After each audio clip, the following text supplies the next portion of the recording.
Hey everybody, this is Southerland. We're listening to Walter Haynes' 1962 release of Steel Guitar Sounds with the Melody Makers. A lot of great distorted sounds here. But we're here to talk about the 1963 Fender Twin Reverb prototype amp that Walt gave me as a gift in 1993.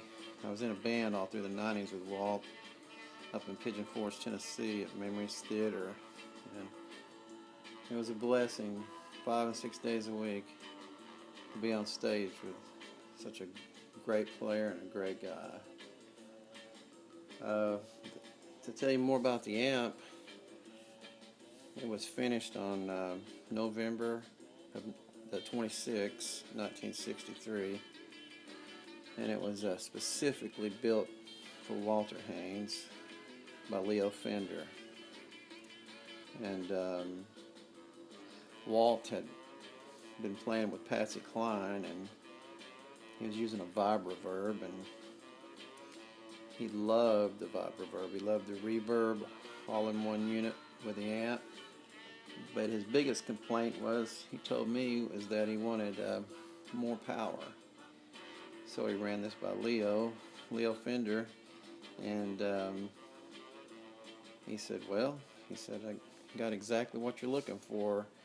The new Fender Twin Reverb I'm going to come out with. And they'd had the Twin out, of course. It had been in the tweed and then the brown, but never had a Twin Reverb, and this amp here kind of started it all, what I understand, what I was told by Walt. And the serial number on it's A00125, and a lot of books, magazines, and online sites list that serial number as 1964, but if you look on the tape inside the amp here, it has it's got a piece of tape that's dated November 26, 63, and to the left of the tape it says OK, then WS 11/26, 63. And if you look at the front of the amp, the grill, it's just really beautiful. It's got some little stains on it, but if you look at it close, it's got these really gorgeous bronze and copper kind of colors and tones to it.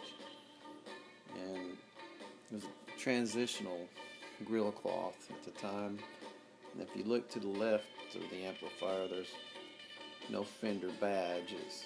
All of them were without it that year for the Twins.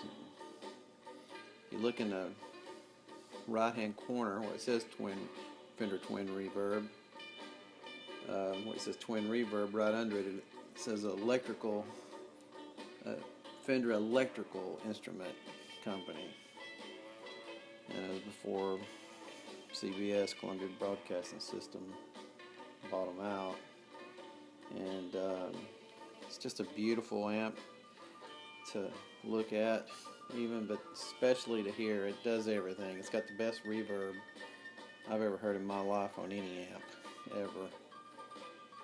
You can put this thing on 10 and it won't even feed back. When you put the reverb on 10, I'm talking about, and you can do volume swells and hit harmonics and things in it, and then just take the volume back down, and it will just sail out into space like nothing I've ever heard. It's so pretty and natural sounding. That old Hammond reverb, it's the original, still in this amp here. And it's I'm playing Walt's CD here. I'm kind of moving around on the songs here, some of my favorites. But the speaker in the amp, Walter wanted a 15-inch big Lansing that they just came out with, and he and Leo had this conversation that he just wanted a a vibe reverb, but twice the power, and that's exactly what Leo gave him. He gave him this twin reverb with 4 6L6s in it instead of 2. That's 4 big power tubes in here, and the big Lansing JBL D130F speaker. It's got the original speaker in it. This amp's got about original everything. I even got the original gray power cord, 2-prong cord here at the house, and I've been plugging this amp up lately, playing through it, and it's truly magical. It really is. I've owned a lot of amps over the years. American amps are my favorite, and of course some British amps too. I've owned some great Marshalls and Vox amps, and to me, I always go back to Fender. Seems like Fender's just where it's at for me, amps and guitars. And if you're not familiar with Walter Haynes, the guy who owned this amp, do a Google on him and you'll learn a lot of great history. Walter played with about everybody. He joined up in Grand Ole Opry, I think about like 1949, and he told me on the Opry he played with Hank Williams, everybody, you name it. He ended up doing records with Little Jimmy Dickens, and he was really known for the song We Could, where he had broken a string, he told me, and I think it was Grady Martin gave him a string and he tuned it to F sharp and kicked off this song, and Walter said he was drunk, he was drinking beer back then, and he didn't realize what he did until he heard it back like the next day. But it sent all the new steel players wood shacking and trying to figure out what in the world he was playing at the beginning, trying to hit that high note at the beginning of it, and kind of started a new thing back then. I figured if you impressed Buddy Emmons, it was good. And we all loved Walt, and Walt told me that this amp was used on over 1,000 recordings. I know it sounds crazy, hard to believe, but I believe it. It was on 5 different major record labels all throughout the 60s and into the 70s. There was Decca, where Walt ended up being vice president of MCA there under Owen Bradley, and he produced Jack Green. This amp's on some Jack Green records. It's on Gene Shepard records, Cal Smith records, Marty Robbins, Conway, Del Reeves, you name it, anything that Walt had to do with, he'd take this amp. He told me he loaned it to Chet Atkins, and Chet used it in the studio on some things he produced. I don't know if he played it, but it's like just getting all the stories right that Walt told me about the amp. It's just, I got the names, I just can't remember what it was used on or what songs, but there's no telling. I was listening to Del Reeves' Girl on a Billboard, which Walter co-wrote that song. He wrote it in traffic. He told me, looked up and saw this girl on a billboard, I think it may have been a Coca-Cola ad, I can't remember, and she's got a towel, nothing but a towel on, and he said he had nothing to write with, so he started licking his finger, sticking his finger in his mouth and making it wet and writing in the dust of his dash, writing this song, and that very cut may be this amp. I'm not sure, but Walt also toured with all kinds of greats: Webb Pierce, Ferlin Husky, Charlie Walker. This amp could have took along for them. I know he told me he used it with Loretta Lynn. I don't know what he used it for, on some songs or something somebody produced, or he'd loan it out a lot. Everybody wanted this amp. especially steel players, because it's like the amp. It pretty much started it all when it comes to twin reverbs and a big speaker. I haven't seen a 1963 Fender twin reverb yet in my life. I've looked everywhere ever since I've owned this one. I'm always on the internet. People have picked pictures every once in a while of one, but it's not 63. I can find something wrong with it.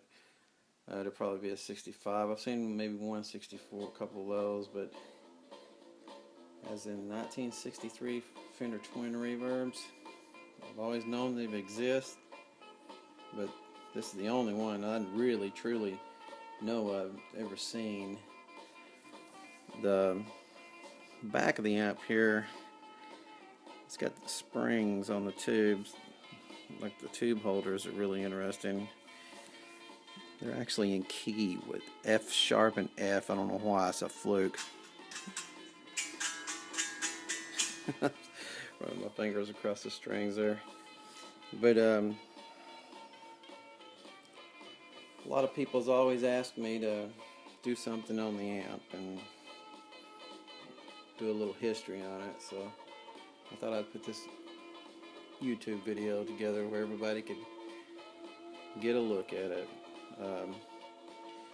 It's been on Columbia Records, Warner Brothers, Mercury, RCA, Decca, and Walter told me he doesn't even know what it's been on. Walter preferred this amp, and he really loved Standell amps, he told me. He said when he wasn't playing this and he was playing Standells, but this was his favorite amp.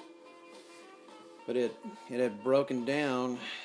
The cord went bad. That's all it was. It still got the original tubes in it. I can't believe it. And I've never changed the tubes, never changed anything. All I've ever done is change power cords twice on it. And that's it. But I was up at his house one day doing a session with him, and it was like a movie or something. I just looked across the room in the dark. I could way over across the room in the corner. I barely see the top of this Fender amp. And I said, "What's that, Walt? Is that a blackface over there?" And he's like, "Oh yeah." And what's the story on that? He goes, "Well, just another one of those amps that was given to me years ago." He told me how he used to endorse Leo Fender and his products, and he said, and he struck up that conversation and told Leo how he wanted a super Reverb, pretty much, with a big speaker, and that's how it came about. And he had it all those years at his house, and just sitting over in the corner. And I asked him if he had considered selling it, and he said no, it's something like that, it's just not for sale. But he said, "I tell you what, kid, it's yours." And I went, "What do you mean it's mine?" And he goes, "It's yours." He goes, he told me that he liked me, and he always liked me, and appreciate how I got along with him at the show, and this and this and that. And when I first met him, I didn't know what to think about him. He was always complaining about my volume. And I was thinking, what's this old guy coming in here and telling me to turn down and everything? But boy, did I learn a lot from him. He knew what he was talking about. He taught me about tone and about things that I never would have thought about. Just laying out sometimes, saying nothing on the guitar in the right spot, and making what I do say just stick out even more because of where I decided to stop and play nothing. Just so many things I learned from Walt. I miss him so much. He's such a great guy. Everybody loved him, just thought the world of him. Well, I'm not going to ramble on forever. I was just wanting everybody to see the amp here. 1963 Fender Twin Reverb. I'm going to play it now. Just let you hear how twangy it is. It's just the king of twang. It's only on volume 3, and I got the reverb on 2.5, but it sounds like it's on 5 or 6. But take a listen at it, and I'll play my 1995 Telly that I've had refretted 3 times. I'm going to play it through it, and hope you enjoy the sound of the amp. Hope you enjoyed hearing about the amp. God bless you.